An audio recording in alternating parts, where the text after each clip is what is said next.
Bismillahirrahmanirrahim. Assalamualaikum warahmatullahi wabarakatuh.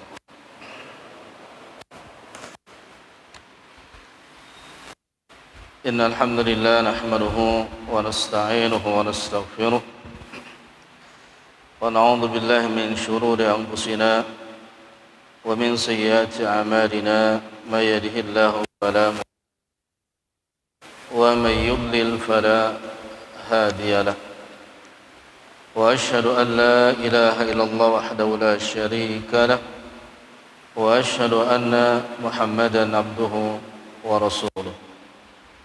Allahumma salli wa sallim ala nabiyyina Muhammadin wa ala alihi wa sahbihi ajma'in. Ikhwani wa akhwati rahimani wa jami'an, jamaah salat maghrib yang ana muliakan, kita pada malam ini menjadi asbab bergugurannya dosa-dosa kita sekalian dan menjadikan asbab kecintaan kita lebih meningkat lagi kepada Nabiuna Muhammad sallallahu alaihi wasallam, sehingga mudah-mudahan dengan izin Allah Subhanahu wa taala besok kita dikelompokkan bersama orang-orang soleh dan dengan izin Allah mendapatkan syafaat dari Nabiuna Muhammad sallallahu alaihi wasallam. Baik jamaah sekalian, kita lanjutkan al-adab al-mufrad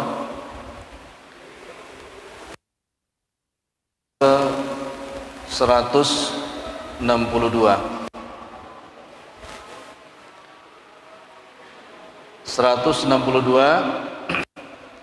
Bab yang sangat indah sekali, yang sangat agung sekali, tentang kecintaan seseorang kepada sahabatnya, kepada kaumnya, kepada teman-temannya, yang mendapatkan doa dari Nabi Muhammad sallallahu alaihi wasallam.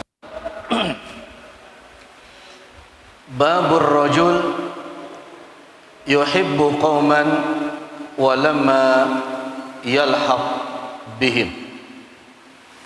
Bab seorang laki-laki yang mencintai suatu kaum, wa lamma yalhaq bihim, sedangkan dia tidak bisa mengikuti ketaatan orang tersebut. Saya ulangi babnya. Babur rajul yuhibbu qauman wa lamma yalhaq bihim. Seorang laki-laki mencintai suatu kaum atau perorangan yang dia sendiri tidak bisa atau belum bisa mengikuti ketaatannya. Ini luar biasa, Pak. Cerdasnya Imam Bukhari rahimahullah ta'ala. Jadi ada kalanya kita sebagai manusia mencintai seseorang karena kesolehannya, yang walaupun kita belum bisa mengikuti dengan sempurna kesolehan orang tersebut, atau mencintai suatu kaum dalam ketaatannya walaupun kita belum bisa mengikuti kaum tersebut dalam ketaatan dengan sempurna. Hadis ini menunjukkan betapa pentingnya seseorang mencintai orang lain karena Allah di jalan yang benar. Karena ada orang-orang yang mencintai suatu kaum di jalan yang tidak dibenarkan oleh Allah Subhanahu wa taala. Kenapa demikian? Jamaah sekalian, karena nanti di dalam redaksinya hadis akan dijelaskan bahwa setiap manusia kelak akan dikumpulkan bersama kekasih-kekasihnya. Maka anak punya murid di rumah tahfiz, itu hafalannya sudah lumayan, tapi namanya menarik. Nama anak tersebut, ya, namanya, mohon maaf, Valentino Rossi. Ya, nama siapa itu? Ada yang tahu? Pembalap. Pembalap. Dan anak tanya, kenapa? Ternyata kata anak tersebut, memang ibu bapak saya sangat mengidolakan beliau. Itulah kecintaan, Pak. Lalu kemudian kalau mengidolakan beliau, kalau melihat hadis ini, maka akan dikumpulkan bersama beliau. Dibangkitkan dengan siapa? Valentino Rossi, karena dia mencintainya Valentino Rossi. Kira-kira gimana tuh? Bahaya apa enggak? Masalahnya Valentino Rossi-nya di mana nanti tempatnya? Di surga apa di neraka? Ini kan bahaya. Jadi letakkanlah kecintaan, memang cinta tuh lillah karena Allah. Fillah di jalan Allah, Allah atas dasar Allah juga. Karena kita akan dibangkitkan bersama man ahab, bersama orang yang kita cintai. Adalah misalkan anak-anak kita, lillah, itu sudah bisa dipastikan. Kenapa anak seseorang misalkan ada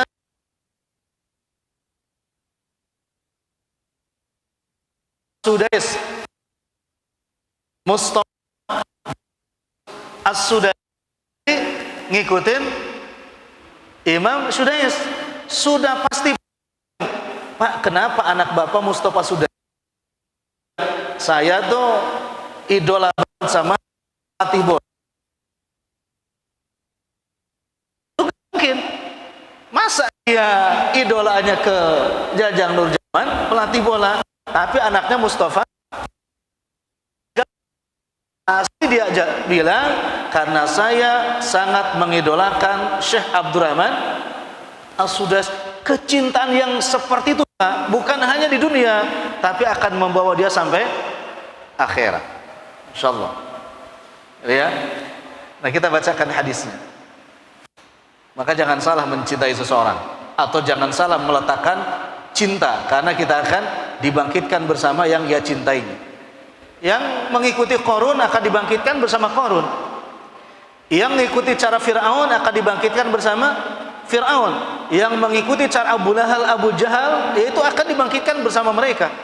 Wal'iyadzubillah. Dan mudah-mudahan kita, karena kita mengidolakan Nabi, kita mencintai Nabi Muhammad SAW, dan kita secara semampunya kita mengikuti sunnah-sunnah Nabi Muhammad SAW, mudah-mudahan kita besok dibangkitkan bersama Nabi Muhammad SAW. Hadisnya, Pak. Haddatsana Abdullah bin Maslamah qala haddatsana Sulaiman bin Mughirah an Humaid bin Hilal an Abdullah bin Ibn Samit an Abi Dzar qultu ya Rasulullah ar-rajulu yuhibbul qauma wa la yastati'u ay yalhaqa bi'amalihim qala anta ya Aba Dzar ma'a man ahbabta qultu inni uhibbullaha wa rasulah qala anta ma'a man ahbabta ya Aba Dzar. Hadis dari Abu Dzar Al-Ghifari. Siapa yang enggak kenal Abu Dzar Al-Ghifari? Ini sahabat yang luar biasa. Abu Dzar Al-Ghifari, beliau terkagum-kagum dengan seseorang yang namanya Muhammad, padahal beliau belum pernah melihat wajahnya Nabi Muhammad sallallahu alaihi wasallam, dan beliau terkagum-kagum dengan akhlaknya Nabi Muhammad sallallahu alaihi wasallam, padahal beliau belum pernah berjumpa dengan Nabi Muhammad sallallahu alaihi wasallam. Akhirnya Abu Dzar Al-Ghifari memaksakan diri datang ke Mekkah dengan niat yang bulat, dia ingin bersyahadat di hadapan Nabi Muhammad sallallahu alaihi wasallam. Sampai di Mekah, Pak, karena dia nggak tahu mukanya Nabi Muhammad seperti apa, kebiasaan Nabi Muhammad seperti apa, kalau duduk di masjid posisinya di mana, nggak tahu sama sekali. Langsung dia masuk ke Masjidil Haram dengan membawa sedikit bekal air berminggu-minggu. Ada mengatakan satu riwayat, ada satu minggu Abu Dzar Al-Ghifari tidak makan makanan kecuali hanya minum sampai perutnya kembung. Tapi semangatnya ingin berjumpa dengan Nabi, semangatnya ingin memeluk Islam luar biasa. Beliau menunggu sampai akhirnya beliau dilihat oleh Ali bin Abi Thalib. Akhirnya Ali bin Abi Thalib menghampiri Abu Dzar Al-Ghifari dan dia mengatakan, "Anda orang asing."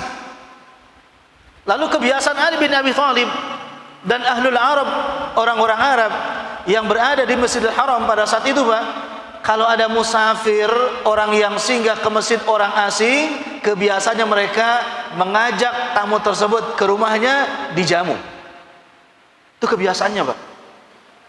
Jadi kalau sekarang ada di suatu masjid yang kayak begitu, itu sudah terlebih dahulu dilakukan oleh siapa? Para sahabat Nabi dulu, termasuk Ali bin Abi Thalib. Jadi kalau ada orang musafir, walaupun ketahuannya seperti apa, diperkirakannya diajak ke rumah, dijamu, satu kali jamuan, satu kali makan. Dan kalau masih ada lagi, Pak, diajak lagi ke rumah. Itulah beberapa hari terakhir Abu Dzar Al-Ghifari dijamu oleh Ali bin Abi Thalib. Kalau hari ini kita ada orang asing masuk masjid, duduk aja sendirian, kira-kira gimana? Ditemuin, dicuekin, dicurigain. Gimana gitu? Macam-macam, Pak, ya. Kadang-kadang curiga, kadang-kadang macam-macam lah, gitu ya. Apalagi habis ada kehilangan, wah ini jangan-jangan, jangan-jangan, gitu kan. Nah dulu nggak disamperin, diajak makan.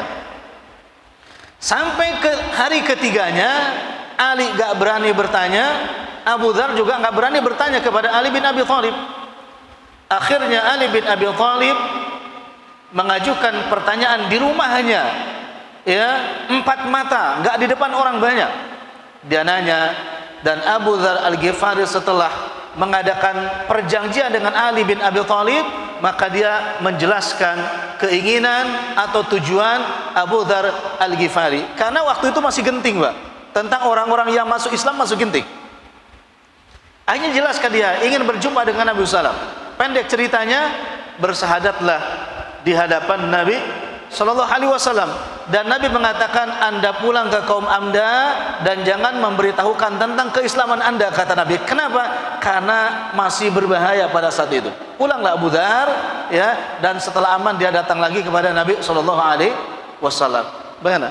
Semangatnya Abu Dzar ingin memeluk Islam, sampai berhari-hari dia lapar di masjid ingin bertemu dengan Nabi Sallallahu Alaihi Wasallam. Suatu ketika terjadi perang Tabuk. Ini kecintaannya setelah masuk Islam.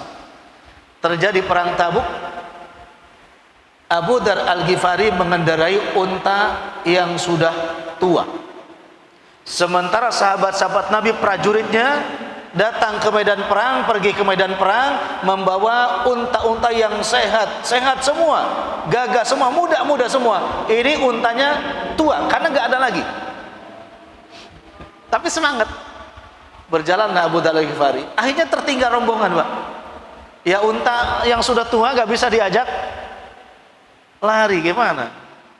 Bawa motor tahun 70 ngelawan NMAX yang 2020 jalan puncak lagi yang ngeden terus dia, nggak bisa.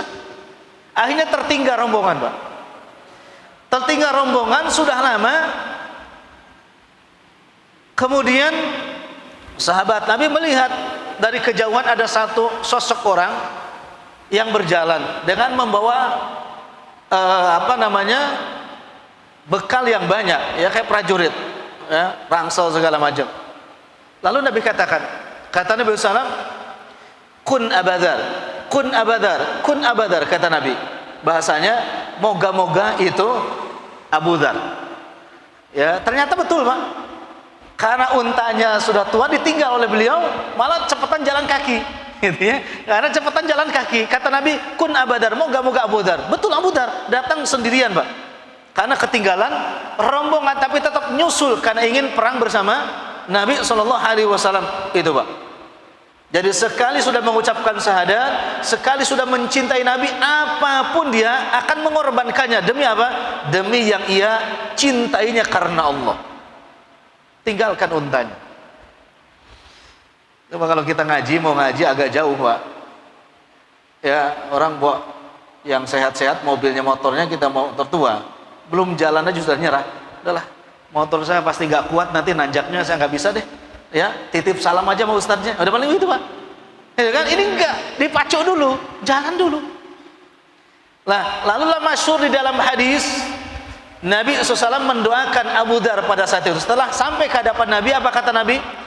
Rahimahullahu Abu Dzar, yab'atsu wahda wa yamutu wahda wa yub'atsu wahda.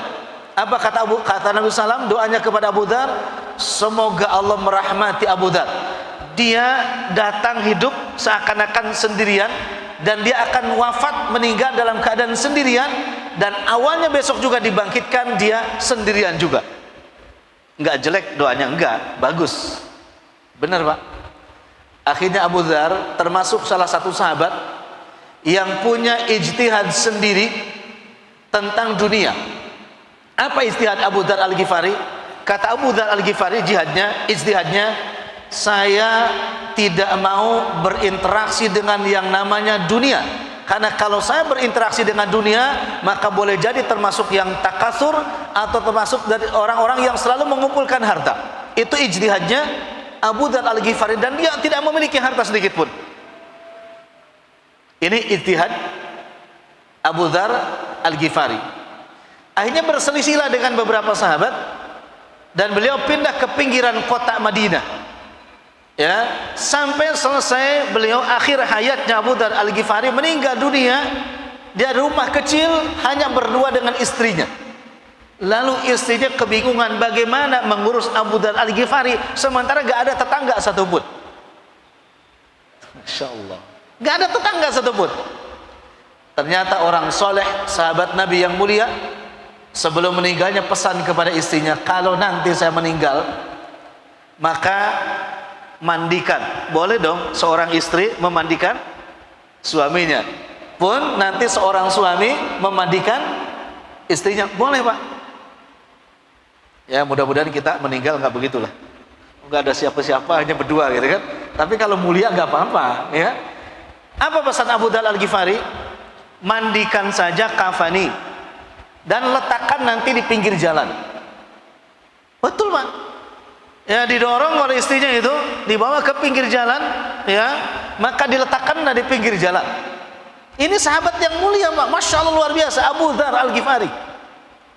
Setelah diletakkan di pinggir jalan, qadarullah wa masyafa'ala, rombongan sahabat yang lain melewati jalan tersebut, dan ada sahabat Abdullah bin Mas'ud. Ini sahabat mulia, dan hampir-hampir ketubruk oleh rombongan. Apa ketubruk itu? Ketabrak, kelindas oleh rombongan Abdullah bin Mas'ud. Jenazah mayatnya siapa? Abu Dzar Al-Ghifari. Ya, penerangan nggak ada, segala macam. Turun dia, Masya Allah, ada jenazah. Ya, kan belum, waktu itu nggak ada COVID, Pak. Kalau ada COVID nggak ada yang mau ngambilin, ya, nggak ada COVID. Udah. Dibukalah kain kafan penutupnya. Maka ta'ajublah Abdullah bin Mas'ud. Kata Abdullah bin Mas'ud, "Hada Abu Dzar Al-Ghifari." Ini adalah sahabat mulia, sahabat Nabi, Abu Dzar Al-Ghifari.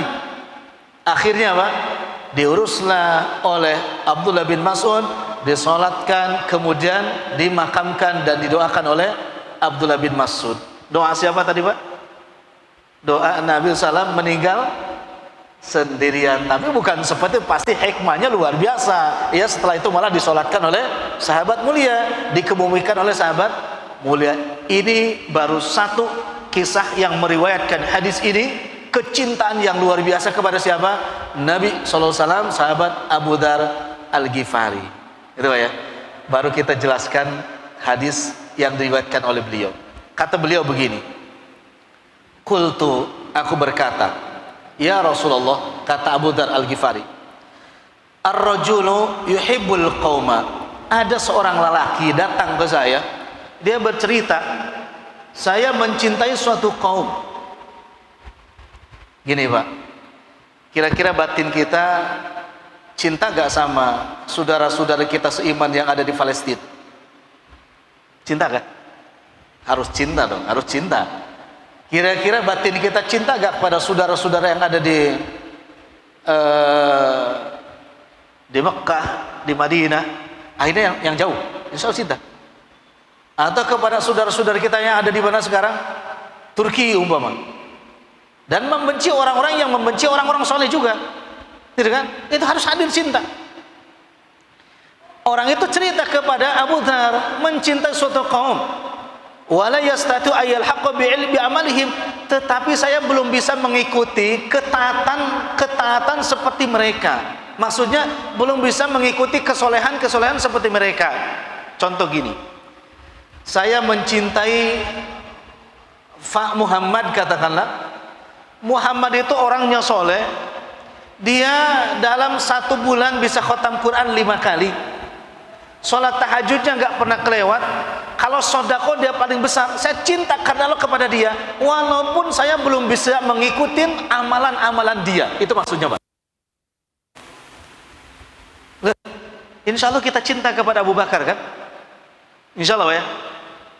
Tetapi bisa nggak kita sebanding nggak cara amal kita, amal soleh kita dengan Abu Bakar? Nggak mungkin. Apalagi saya, nggak mungkin. Tapi kita cinta dan mengikuti sedikit demi sedikit. Yang paling ringan contoh kesolehan Abu Bakar Siddiq yang kita ikutin apa kira-kira? Yang paling ringan? Hah? Yang paling ringan amalan Abu Bakar Siddiq boleh kita ikutin, paling ringan. Beliau selalu sholat witirnya ba'diyah Isya, itu ringan. Ada yang ngikutin Abu Bakar Siddiq? Sholat witir ba'diyah Isya, ada? Kalau Bapak niatkan dalam hati, ya Rabb, saya sholat witir setelah ba'diyah Isya, saya ngikutin Abu Bakar Siddiq dan saya akan mencintai beliau, insya Allah Pak. Terus istiqomah menjaga tauhid akidah kita, maka janji Nabi SAW dia akan dibangkitkan bersama siapa? Abu Bakar Siddiq. Kira-kira berapa Pak ringan witir setelah sholat Isya, ba'diyah Isya? Gampang. Atau Bapak bilang, anak ngikutin Umar ibn Khattab, ya, dia yang kuat pendiriannya, yang kuat keyakinannya, yang kuat fisiknya, dia sholat witirnya setelah sholat tahajud. Artinya di akhir malam. Silahkan, ada niat untuk mengikuti para sahabat, siapapun silahkan. Kenapa? Karena akan dibangkitkan bersama mereka. Masya Allah, luar biasa ya. Yang ringan saja. Karena yang lainnya nggak bisa Pak. Abu Bakar tuh kaya raya Pak, tapi hartanya habis diinfakkan di jalan Nabi SAW. Kita bisa ngikutin itu? Nggak bisa, ya kan? Nggak bisa Pak. Dengan harta kita nggak bisa, dengan sholat witirnya saja. Kedua, dengan harta nggak bisa, ikutin sholat witirnya, ikutin cara baca Al-Qurannya Abu Bakar Siddiq. Abu Bakar Siddiq tuh kalau baca Quran sedikit-sedikit nangis, sedikit-sedikit nangis. Kenapa? Paham betul dia ketika membaca Quran. Ikutin itu Pak. Niatkan mengikuti siapa? Sahabat Abu Bakar Siddiq. Yang baca Quran di sini dikit-dikit nangis kalau baca, karena paham Pak. Karena bukan dikit-dikit nangis, kenapa? Karena susahnya Ustaz bacanya nangis ini. Karena susahnya, ini karena pahamnya. Masya Allah, akan dikumpulkan bersamanya. Masya Allah ya. Ini luar biasa, ikutin. Dan kita Pak cinta kepada Nabi Muhammad SAW, dan kita nggak bisa ngikutin beliau secara sempurna, enggak. Sekecil apapun juga kita, hanya kecil banget lah. Hanya sedikit banget kita ngikutin Nabi, padahal besar keinginannya kita untuk sempurna mengikuti siapa? Nabi SAW, tapi belum bisa. Maka apa kata Nabi? Maka berkata Nabi kepada Abu Dzar Al-Ghifari, anta ya Abu Dzar ma'aman ahbabta, engkau wahai Abu Dzar akan dikumpulkan besok di sorga bersama orang yang engkau cintai itu. Masya Allah, luar biasa Pak ya. Masya Allah. Kira-kira kalau anak-anak kita siapa yang cintanya yang acep-acep kayak gitu tuh ya, cintanya kuc-kuc hotahe, pokoknya sinetron kayak begitu, kira-kira dikumpulkan sama siapa? Sama dia, sama mereka. Ini hadis Nabi SAW. Dan loyalitas hati kita kan begitu Pak. Al-afu, mohon maaf, kita aja duduk di sini kan kayak begini. Kadang-kadang ketika duduk kita jalan berteman, ada teman-teman kita yang kita cintai, sahih ya, begitu ya? Kan nggak semuanya begitu ya. Ada yang begitu akrab, kayak semacam saudara, betul ya? Kalau jalan sepedahan tuh pengennya sama si fulan berdua aja, walaupun rombongan sama dia aja ngobrolnya, itu ma'aman ahab itu. Kalau ke masjid tuh sama dia aja, kalau ngobrol tuh sama dia aja, seperti itu Pak. Itu silahkan, gak ada masalah. Tetapi pastikan orang yang kita cintai adalah orang yang baik, orang yang benar, ya. Dan itu kalau gak benar ya ikut gak benar. Ada orang kalau lagi Jumatan tuh ngobrol aja, ada kan? Ya, herannya kalau Jumatan ketemu aja orang tuh dengan dia, terus aja, nggak bisa sama yang lainnya. Ma'aman ahab, dikumpulkan bersama siapa? Yang ia cintai. Pernah lihat Pak? Bapak nggak mungkin lihat karena nggak khotib. Pak Ustadz Hudi mungkin khotib, pernah lihat. Ada orang kalau Jumatan tuh ketemu dia ngobrol aja. Kalau sudah ketemu ngobrol tuh lagi apapun akrab saja Pak. Walau balik nggak peduli lagi apa. Mungkin lagi sholat pun kalau boleh dia bisa ngobrol kali. Ada yang begitu, hati-hati. Tempatkan cinta kita kepada orang yang baik, tempatkan cinta kita kepada orang yang soleh. Kemudian qultu, aku berkata, kata Abu Dzar Al-Ghifari, inni uhibbullaha wa rasulah, ya Rasul, aku hanya mencintai Allah dan Rasulnya. Qala Nabi, maka Nabi berkata lagi, anta man ahbabta ya Abu Dzar, engkau akan bersama orang yang kau cintai wahai Abu Dzar. Betapa indahnya mencintai karena Allah, mencintai seseorang karena Allah, di jalan Allah dan untuk Allah, maka kita akan dibangkitkan bersama mereka. Mudah-mudahan cinta kita nggak salah, cinta kita hanya untuk Allah, di jalan Allah dan karena Allah.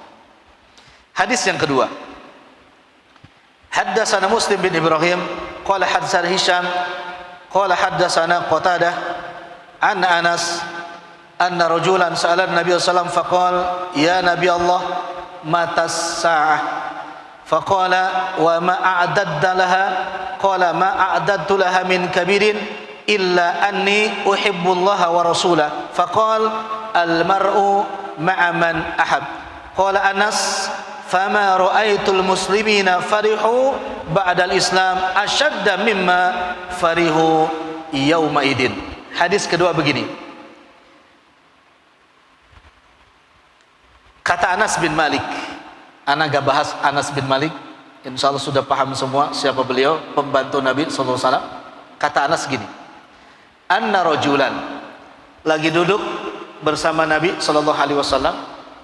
Karena sahabat tercinta, kadang-kadang Nabi ada waktu sedikit merapat Pak, merapat duduk bersama Nabi. Tiba-tiba datang seorang laki-laki. Sa'alan Nabi, dia bertanya kepada Nabi SAW. Apa kata laki-laki tersebut? Matas sa'ah, kapan terjadinya kiamat, atau kapan kiamat itu datang. Ikhwatu iman, kadang-kadang kalau kita menjadi seorang bapak, atau kita punya teman, atau sedang menjadi narasumber, itu orang bertanya tuh kadang-kadang pertanyaan macam-macam, ya Pak. Ada yang bertanya untuk menguji, ada yang bertanya padahal gak pantas untuk ditanyakan, ada yang bertanya hanya untuk konfirmasi juga, Ada yang bertanya untuk saya ini lebih baik daripada yang ditanya. Ada kan yang begitu? Ada yang nanya tapi dia jawab sendiri. Tapi pendapat saya Pak Ustadz, itu kan lain lagi tuh. Ada yang begitu Pak. Ya, ada juga pertanyaan yang memang gak layak ditanya. Kira-kira orang ini tiba-tiba nanya ke Nabi, ya Rasulullah, kapan sih kiamat itu datang? Kira-kira gimana itu pertanyaannya? Ini nanya di hadapan Anas. Kalau zaman sekarang nggak ada pertanyaan yang lain. Perhatikan jawaban Nabi. Faqala Nabi, wa ma a'taddalaha. Nabi nggak menjawab besok, Jumat besok, enggak. Tapi kata Nabi, apa yang telah engkau persiapkan untuknya? Masya Allah. Kenapa? Karena pertanyaan seperti tadi nggak layak dijawab Pak. Nggak perlu dijawab. Ya kan? Om Jibril juga pernah bertanya kepada Nabi, kan? Kapan terjadinya kiamat? Apa Nabi jawab? Enggak. Kata Nabi, yang bertanya itu lebih tahu daripada yang ditanya. Walaupun Nabi ciri-cirinya tahu, harinya juga tahu, hari Jumat. Tapi Jumat minggu kapan, bulan kapan Nabi gak tahu. Maka gak layak pertanyaan tersebut ditanyakan kepada Nabi SAW. Maka Nabi menjawab, wa ma'adattaha. Sebetulnya apa yang telah kamu persiapkan untuk itu? Itu kan lebih baik Pak. Itu lebih. Saya pernah berkali-kali yang nanya, Ustaz, kenapa sih sholat maghrib 3 rakaat, subuh 2 rakaat, isya 4 rakaat? Itu juga gak layak ditanya. Untuk apa? Ya kan, untuk apa? Toh kalau dijawab hikmahnya apa Pak? Kira-kira kalau tambah khusyuk gak yang nanya itu? Enggak Pak. Coba kalau nanya, gimana sih kira-kira kalau pengen sholat bisa khusyuk? Jelas Pak. Ya kan? Atau nanya lagi, yang utama tuh surahnya yang dibaca tuh apa, iftitahnya itu seperti apa, itu yang layak Pak. Tapi kalau nanya kenapa rakaatnya 2 rakaat, itu nggak layak ditanyakan. Dan nggak pernah satupun sahabat Nabi bertanya begitu kepada Nabi, nggak ada. Apa bahasa anak sekarang tuh? Nggak penting. nggak penting. Nabi bertanya seperti itu. Lalu apa kata orang tadi? Ma'adadtu laha min kabirin ya Rasulullah, saya tidak menyiapkannya dengan amalan-amalan yang besar. Enggak. Maksudnya apa? Saya tahajud pun enggak banyak, enggak sering, puasa pun enggak sering, baca Quran pun enggak sering, sedekah pun sedikit-sedikit. Illa, kecuali ini kata dia, uhibbullaha wa rasulah, kecuali yang ada itu bekalnya adalah saya walaupun amalan saya sedikit-sedikit, tapi saya sangat cinta kepada Allah dan Rasulnya. Masya Allah Pak. Allah apa kata Nabi? Al-mar'u ma'aman ahab. Sama jawabannya, seseorang akan dikumpulkan bersama orang yang ia cintai. Kira-kira mungkin gambarannya saya lah. Saya ini kan amalannya sangat sedikit lah dibandingkan dengan bapak-bapak sekalian. Tahajudnya jarang, puasa ya sedikit lah. Tapi kita niatkan dalam hati, saya mengamalkan amalan yang sedikit ini karena saya mencintai Allah dan Rasulnya. Harus itu yang ada. Insya Allah kalau itu yang ada Pak, maka walaupun sedikit, walaupun ringan, akan semangat. Dan tujuannya jelas, Allah Rasul, Allah Rasul, Allah Rasul. Kenapa? Karena jelas tujuan kita. Datang berjamaah ke masjid, jelas tujuan kita, Allah wa Rasul, Allah dan Rasulnya. Jangan yang lainnya. Berada di saf yang pertama jelas tujuannya Allah dan Rasulnya. Bersedekah tujuan jelas Allah dan Rasulnya. Insya Allah walaupun ringan, maka akan sampai ke tujuan yang terbaik kita, dibangkitkan bersama orang-orang soleh, dan insya Allah dengan izin Allah mendapatkan syafaat Nabiuna Muhammad sallallahu alaihi wasallam. Kita kasih satu kisah. Ketika perang Uhud, itu dari mulai 700 sahabat Nabi, 70 sampai tersisa 7 sahabat Nabi.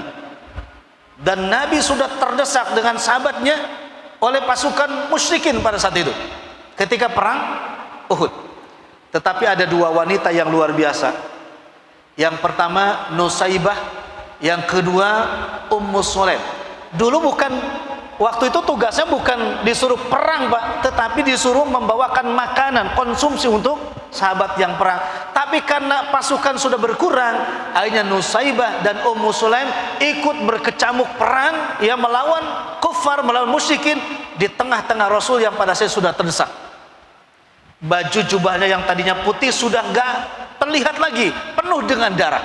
Hanya dua wanita, Nusaibah dengan Ummu Sulaim. Insya Allah di lain waktu anak bahas siapa Nusaibah, siapa Ummu Sulaim. Akhirnya terkikis lagi Pak, dan kaum musyrikin dedengkotnya pada waktu itu yang bernama Ibnu Qani'ah, dia teriak, apakah Muhammad masih hidup?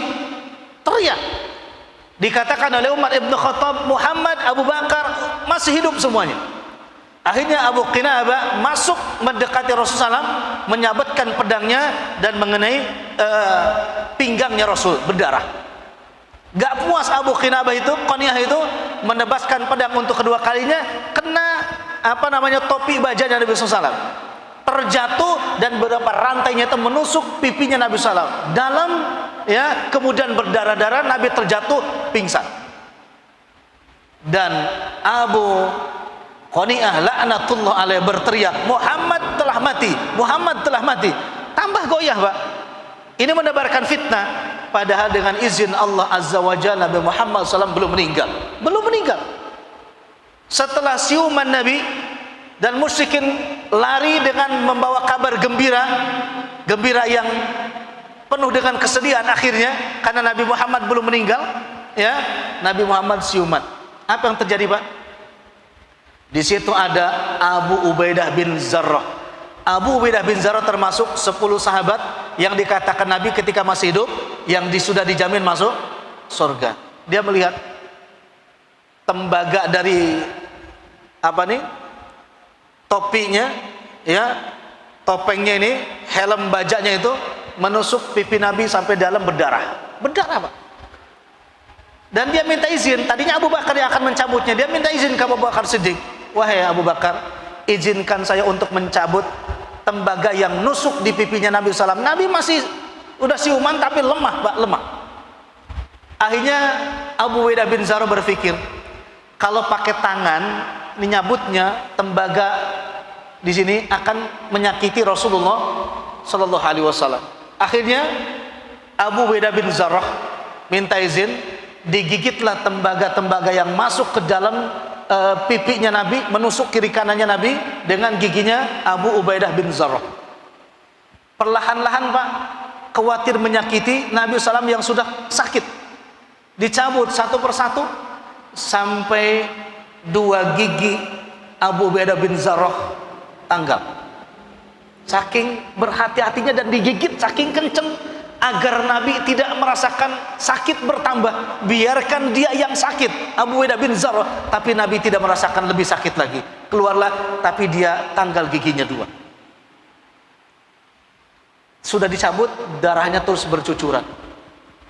Kemudian Malik minta izin kepada Abu Ubaidah bin Zarrah, izinkan saya untuk menyedot darah Nabi SAW supaya tidak lebih banyak lagi keluarnya. Disedot Pak, darahnya disedot oleh mulutnya, disedot terus apa yang terjadi Pak? Setiap sedotan sudah banyak ada di mulutnya Malik tadi Pak, dia mau memuntahkan darah Nabi. Dia berpikir lagi, darah yang mulia, penghinaan kalau saya muntahkan darah Nabi SAW. Dan Nabi memerintahkan, tumpahkan, kata Nabi, la ya Rasul. Tidak, ditelan oleh Malik, ditelan entah beberapa kali sampai kering darah dari muka Nabi SAW tidak keluar lagi. Begitulah kecintaan mereka, sampai Nabi katakan kepada mereka, kalau ingin kalian menyaksikan ahli surga pada hari ini adalah Abu Ubaidah bin Zarrah, kata Nabi, dan juga Malik dan semua sahabat yang 7. Dan diantaranya Malik pada saat itu setelah sembuh beliau, ya, kemudian melawan lagi kaum musyrikin pada saat itu dan gugur dalam keadaan syahid. Dan itu kata Nabi, saksikan, maka dia termasuk penghuni surganya Allah Subhanahu wa taala. Begitulah mereka cintanya kepada Nabi sallallahu alaihi wasallam. Hari ini apa yang diperintahkan Nabi kepada kita, Pak? Hari ini Nabi kalau kita sholat, hanya Nabi katakan, shollu kama ra'aitumuni usolli, sholatlah kamu sebagaimana kamu lihat aku sholat. Bagaimana aku sholat ketika sendiri, bagaimana aku sholat ketika berjamaah, bagaimana aku sholat ketika memimpin jamaah. Itu yang diperintahkan Nabi. Bukan lari ke medan perang, bukan menghisap darah Nabi, bukan mencabut tembaga yang ada di pipi Nabi. Ringan kita hari ini Pak, tapi berat rasanya. Ya, kita disuruh datang ke masjid, ta'muruna masajidallah, untuk memakmurkan masjid Allah. Itu yang diperintahkan oleh Nabi SAW, yang diperintahkan oleh Allah Azza wa Jal. Saling menghormati, saling memuliakan. Hanya itu, gak ada yang berat dibandingkan dengan mereka. Tetapi amalan yang ringan-ringan seperti itu Pak, kalau kita lakukan atas dasar kecintaan kepada Allah dan Rasulnya, insyaallah sadaqallah wa sadaqa rasuluh, maha benar janji Allah dan maha benar janji Rasulullah SAW. Kita insyaallah akan dibangkitkan bersama Nabi Muhammad sallallahu alaihi wasallam. Kisahnya jam berapa? 2 menit lagi. Bab berikutnya, Babu Fadlul Kabir. Satu bab lagi, keutamaan orang yang lebih tua. Dalam hadis, kabir itu yang usianya lebih tua. Kalau syekh memang tua, ya. Kalau kabir lebih tua usianya. Jadi gini, Islam menghormati siapapun di antara kita yang usianya lebih tua daripada kita. Maka nih anak-anak muda, mana yang muda nih? Anak sih udah nggak muda lagi, yang muda. Maka Masya Allah, nanti dibahas dalam hadis, kalau berjumpa dengan orang yang lebih tua usianya dengan kita, kalau mau berbicara, biarkan dia bicara duluan. Masya Allah Pak. Kalau berbicara, ya, maka biarkanlah dia berbicara duluan. Bukan mengucapkan salam, masukkan ada yang dibicarakan. Jadi kalau dia belum bicara, maka kita yang muda diam saja, tunggu dia bicaranya Pak. Katakanlah, kalau di sini ada air, di sini ada makanan, kita bersama orang yang lebih tua umurnya dengan kita, maka diam saja sebelum mereka berbicara. Masya Allah, itulah hadis, itulah Islam. Masya Allah ya. Kenapa boleh jadi kita misalkan belajarnya banyak hari ini, tapi orang yang lebih tua umurnya mungkin dia sudah mengamalkannya lebih awal. Ilmu mungkin anak muda banyak Pak, tapi sudah pasti pengalaman orang tua lebih banyak. Maka muliakanlah mereka, orang yang lebih tua usianya daripada kita. Kan hari ini gak ketemu yang kayak begitu ya. Di jalan ada orang tua lewat, kaki ini udah diangkat ke atas, apalagi di kendaraan, udah gak ada itu. Ya udah gak ada, padahal dalilnya jelas. Isa dulu ya, silakan. Nanti kita lanjut satu hadis lagi, insyaallah. Baik, bismillah, ana bacakan satu hadis akhir kita tentang memuliakan orang yang lebih tua usianya, siapapun ini. Hadis dari Abu Hurairah, ada Nabi sallallahu alaihi wasallam qol, "Man lam yarham saghirana wa ya'rif haqqa kabirina falaysa minna." Barang yang siapa yang tidak mengasihi orang yang lebih muda usianya, dan yang muda tidak mengerti hak-hak orang yang lebih tua usianya, falaisa minna, maka dipastikan dia bukan termasuk umatku, kata Nabi. Ini luar biasa nih, ya, luar biasa. Jadi yang muda itu mesti mengerti, memahami adab-adab terhadap orang yang lebih tua usianya. Ala kulli hal, ya, tadi berbicara, makan, bahkan makan di mat'am, di restoran atau di meja makan kita, ketika ada orang tua yang lebih usianya tua dengan kita, maka biarkanlah mereka duluan mengambil makanan tersebut, biarkanlah mereka makan lebih awal. Yang muda menjadi makmumnya, yang usianya lebih tua menjadi imamnya. Ini akhlak, itu hak kita. Misalkan kita naik mobil, yang mobil umum, sekarang nggak bisa ditemukan, di kereta atau di bis, ya, busway. Kita lebih awal duduk, dapat bangku, itu hak kita. Tetapi ketika ada orang tua datang belakangan berdiri, kemudian kita berdiri memberikan tempat duduk kepada orang tersebut, itu hak kita yang mendapatkan nilai plus pahala. Kira-kira masih ada gak yang kayak gitu? Bapak-bapak yang masih pernah naik kereta, naik bis, susah Pak ya? Ada yang muda, di depannya orang tua, pura-pura tidur. Ya, pura-pura tidur, pura-pura gak tahu. Ini akhlak nih yang kita yang beriman supaya dibangkitkan bersama Nabi SAW harus seperti itu. Memang berat rasanya naik kereta misalkan dari Tangerang sampai ke Bogor. Wah, kalau berdiri itu kan berat Pak. Tapi kalau kita diniatkan tadi ada orang yang lebih tua umurnya, la ba'sa, tidak ada masalah, ya kan? Tidak ada masalah. Niatkan karena Allah dan Rasulnya, insya Allah jadi ringan. Ini hak kita untuk menghormati siapa? Orang yang lebih tua usianya, hormati mereka. Keluar masjid, masuk masjid kalau berbarengan dengan yang lebih sepuh, usia lebih tua, silakan mereka lebih awal.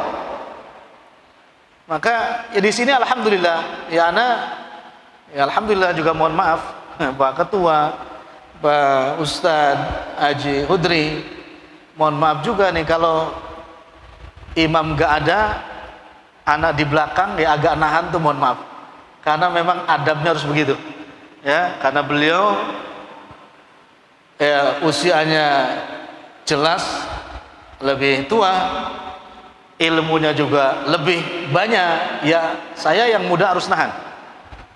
Maka kalau beliau udah nunjuk saya, insya Allah. Jadi bapak-bapak jangan, nah apa sih Ustadz nahan di belakang? Enggak, adabnya memang begitu. Justru kalau beliau ada, kita langsung ujug-ujug. Apa ujug-ujug itu Pak? Itu gak ngerti saya bahasa. Pokoknya bahasa istri saya ujug-ujug. Ujug-ujug ke depan, itu dikatakan laisa minna, tidak beriman itu menurut hadis ini. Kenapa? Karena tidak memberikan hak yang lebih tua umurnya. Begitu Pak. Makanya di daftar itu urutannya sudah sesuai dengan hadis ini. Dari segi senioritas usia dan dari segi ilmu itu sudah sesuai, maka harus seperti itu. Apalagi yang kalau nggak ada daftarnya di situ siapa, kita harus nunggu perintah dari yang tertulis dan dari yang usianya lebih tua lagi. Insya Allah ketika menerapkan itu bukan cuma mendapatkan pahala dari apa yang kita lakukan, tapi kita akan mendapatkan pahala plus dari mengamalkan hadis Nabi Shallallahu Alaihi Wasallam. Indah gak Islam itu Pak? Indah, tapi tadi ada di hadis belakangan, saya nggak bahas malam ini, ada juga orang yang lebih tua usianya, ada juga yang harus dihormati, tapi juga hati-hati kalau ada orang yang lebih tua usianya pun juga gila hormat. Hati-hati juga itu, hati-hati juga. Saya kira seperti itu dah. Mudah-mudahan ada manfaatnya bagi kita semua. Mudah-mudahan kumpulnya di sini adalah sebagai tanda kita cinta kepada Nabi dan cinta kepada Allah Subhanahu wa taala. Wallahu taala bisawab. Subhanakallah bihamdik, asyhadu an la ilaha illa anta astaghfiruka wa atubu ilaik. Wassalamualaikum warahmatullahi wabarakatuh.